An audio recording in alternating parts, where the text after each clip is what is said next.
Hello and welcome back to the DoneDeal YouTube channel, and we're joined by not only Mr. Bob Flavin but also the creme de la creme of Audis. This is their flagship car.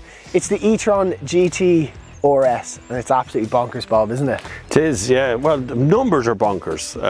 Like it's just the sheer going from nowhere to very fast is just over with, and your brain can't keep up with it. So it's very, very quick, yeah. It really is difficult to comprehend how quickly it accelerates. So to give you some of the stats, it is 590 horsepower, however it can overboost to 637 brake horsepower, and it's electric, so the torque is over 800 newton meters. It's like a light switch, it shoves you into the back seat, and it's bonkers. But your eyes spin, you know, you just don't know. You just don't see numbers, just... Do you know what it is? It's hilariously loud, and we'll go for a drive very, very shortly, and you'll see you just can't help but burst out laughing when you accelerate it. It's just brilliant. In terms of pricing, so they start at 144,000 euros, and they do go up.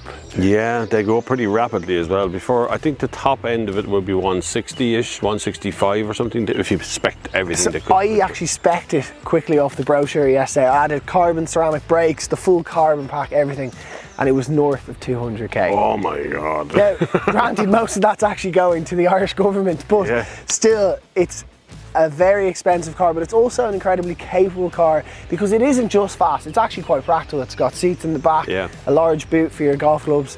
So anyway, let's take a quick look around it. Traditional RS as well though, because traditional RS would have to be a van to saloon. They're just standard cars with special power and special everything. So RS cars are meant to be quick, ordinary saloons, which is what this should be. Yeah, and it is, to be fair, but it also turns heads because it's got these massive wide arches. You can't miss it. Actually, it's very wide. It's very, very wide. So you mentioned about the width there. To put it in perspective, those rear tyres are 305 wide, so that is, it's next level. That's SUV size tyres. To put, if you think of X5, Q7, any of them, they've got similar size tyres, but they're slightly wider than that even. Now, in terms of the styling, it is very, very similar, other than maybe a black front grille and an RS badge here. It's very similar to the normal e-tron GT. And to be honest, we could talk about boot space and rear space and the infotainment, but I think just watch the link up there, because that video is going to give you the rundown about that. I think we want to make this video more driving focused and how this car really transforms what electric cars actually are. You stop kind of thinking about electric cars, and it doesn't go on about range either too much on the dashboard, or it's not always telling you about charge points. So if you put this, it is a performance car, so if you put it in perspective of something else that's performance car, they've got about the same range as a petrol powered performance car. They're about the same range, just this takes longer to fill it up a little bit, but you'll still fill it up pretty fast. You still will. You can actually go, I think, from 40 kilometers to 300 and something in about 18 minutes. So it's quick charging. But we will do one thing with the boot, and that is the Bob Flavin arm test. Gotta do the test. First of all, actually, I have to one of these will fail. This is quick. There's quite a lot of gear in there. But Bob, what limb are you throwing? I'm going to throw the arm in this time and see what happens. One of these will fail one day, and I'm going to end up hurting myself. We also don't test this pre-doing it. No, I haven't. I'm actually so nervous. It takes a little bite, but it does spring back, not all the way back up, but some of the way back up. Out of all the cars, what's been the most painful one? That was a good bite, because it's got a real edge on it, so yeah, it would hurt a little bit, yeah. Top motoring journalism. Definitely, yeah.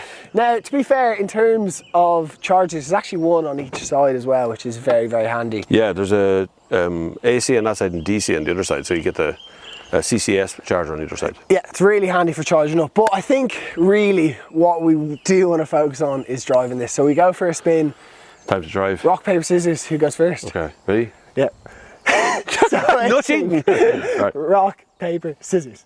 I win. Go first.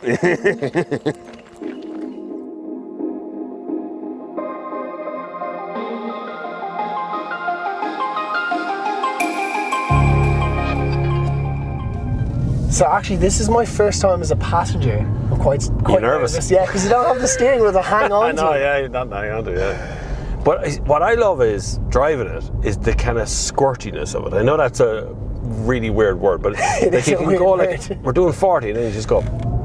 Oh my God! It just kind of, it's like a squirt and go. You just like a little squirt of power and off you go. It's really interesting. So it's a very similar setup to the normal e-tron GT in terms of battery usable is about 85 kilowatt hours. This still has the gearbox as well. Yeah, which I could almost feel it. You can hear it, you can feel it cutting down, it pulls into the first gear. It's always in second until you floor it, and then it goes into the first gear. I don't know if it's first or what you'd call the gears, first and second, but low and high or something. So it's like having a low gear in the gearbox. But right now we're driving at the speed limit, and the air suspension, glorious, absorbing all these bumps. I'm well used to this road being a little bit rough. You don't feel anything in this. The width of those tyres as well, the grip is huge, but you'd imagine, because the tyres aren't very tall, you'd imagine you get some discomfort on roads of this, but I don't feel any of those little undulations and bumps we normally feel like. And what's more is, so when it's in eco mode, it will obviously naturally have the it will naturally have the lower ride height to be more aerodynamically efficient, but you can raise it as well, which you almost need to do on some speed bumps. You do. Efficiency mode lowers it so low that it will kind of scrape on a lot of speed bumps. It's not very tall. It's in normal mode, it sits quite high actually, but it pulls it down on a motorway, so that when you get the motorway speeds, it actually pulls it down a bit lower. So your suspension is always adapting. But power wise, that 600 odd horsepower, that's just like, it's addictive. It's addictive going. And just suddenly this burst of power, big surge comes on behind the car. It's an awesome feeling.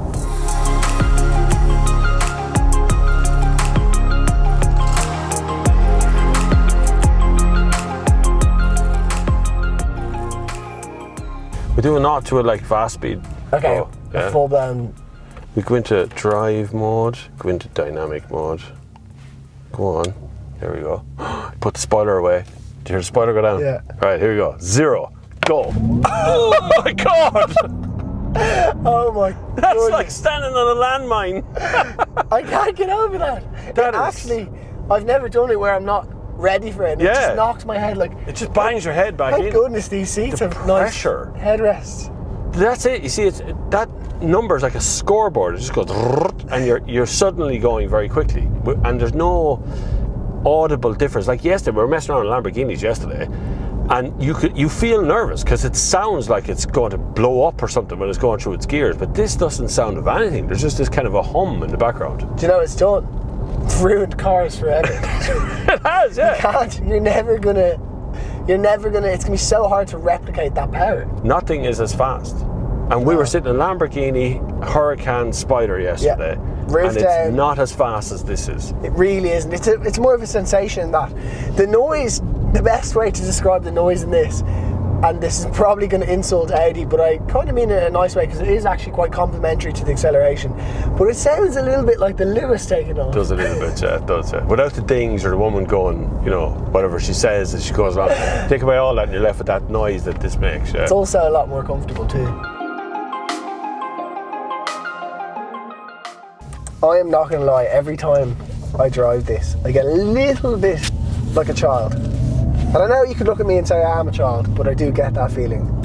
You do, but it is like a video game because it is in dynamic mode as well. But interestingly, regenerative braking, not a whole lot, which is quite unusual. And on top of that, yeah, it does a freewheeling thing, doesn't it? Which is a bit unusual. It feels weird at first because you expect to get some resistance when you lift off, but you don't get any resistance. It just freewheels on. Do you know the other kind of exciting thing about it is that power.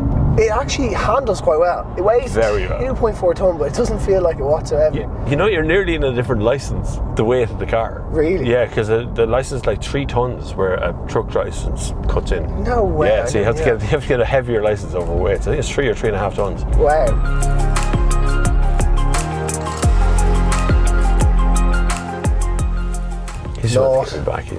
Naught to the speed limit. I'm not going to tell you when, I'm just going to let you feel it. Okay. You'll probably see my foot come off the brake. Oh my God, the feeling, that pressure. It's so good. And you can only do it for like a second and you're at the speed limit. Yeah. It really feels like a punch coming on top of you, like a big sack of spuds getting you and shoving you back in the seat. Do you know when you actually do go for a spirited drive, what I do really like about it is, obviously there's 2 electric motors and the one at the rear is a little bit bigger, so there's almost a little bit of very controlled play at the rear. Yeah, it feels wiggly rather than that quattro feel where you get that full, it just goes. This has a little wiggle to it.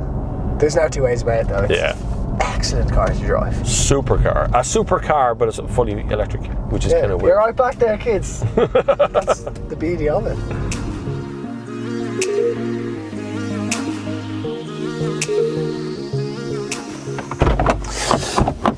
Like a spring chicken. How are you finding it to get out of there, Bob? Oh my God, it's so low. Bob's showing that he's in the 60s there. I'm too old to be getting out of low cars like that now. I missed my 60s reference. Okay, so as a whole, Bob, what's your take? e-tron GT or S? It's faster than a Lamborghini. It really Okay. is. Like, we're not lying about that. We drove a Lamborghini yesterday, which is why I'm sunburnt. But it is faster. It's super fast. It's like the Millennium Falcon. It's just so quick, but you won't really notice you're going that fast because there's no noise. Yeah. There's no reference point to say how quick you're getting there, what speed you're doing. Yeah, it's this whole new sensation. And the only thing I can do is recommend going down to a dealer if you are interested in buying one and organising a test drive, because it will honestly blow your mind.